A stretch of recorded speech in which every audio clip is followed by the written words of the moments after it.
Sabe aquela sensação de estar dividido? De um lado, a vontade de ser o melhor profissional possível, ali na prática, com os pacientes. Do outro, a pressão de garantir o futuro numa prova que define tudo.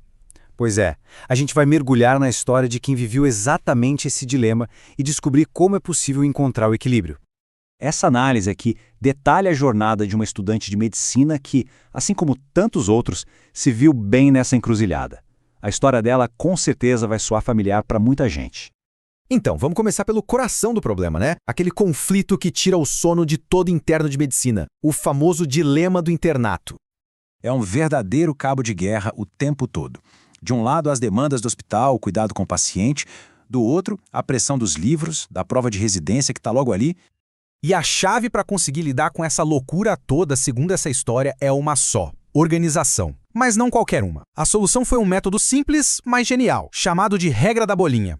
Basicamente um checklist onde uma meia bolinha quer dizer que a tarefa começou e a bolinha inteira que terminou. Super visual, né? Uma forma muito eficaz de ver o progresso no meio do caos. Agora, a parte que eu acho mais interessante dessa história é que a escolha da especialidade quase nunca é uma linha reta. Pelo contrário, geralmente é uma jornada cheia de curvas, de descobertas.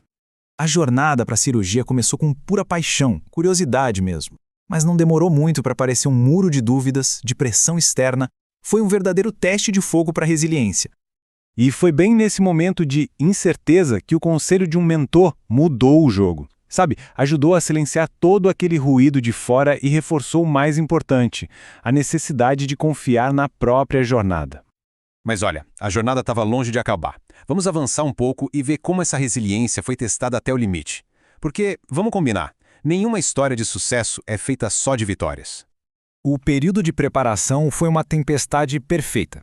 Tinha a incerteza da pandemia, a pressão das redes sociais e, para fechar com chave de ouro, um erro que parecia simplesmente imperdoável.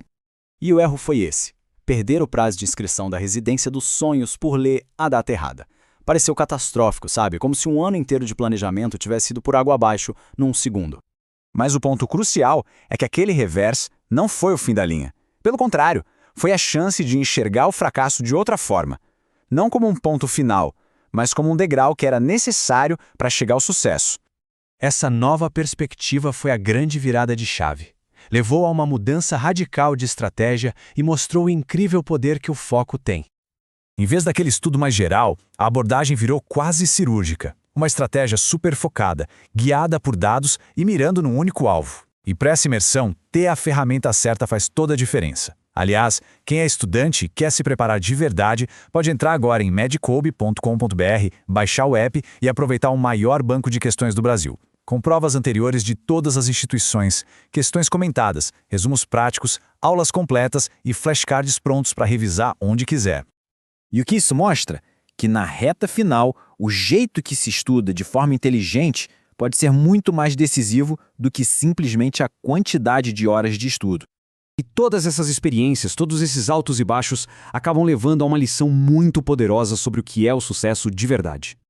No fim das contas, a jornada ensina isso. Aprender a lidar com os tropeços, com os contratempos, é o que constrói a força para a gente continuar.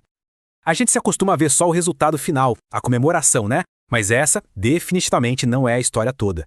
O verdadeiro sucesso é o resultado de pequenos esforços. Esforços consistentes, dedicados, que vão se somando, dia após dia, ao longo de muito tempo. Isso tudo deixa a gente com uma pergunta para refletir. Qual hábito diário pode ser o primeiro passo para construir a própria excelência? É bom lembrar, ela é construída, não encontrada. Um dia de cada vez.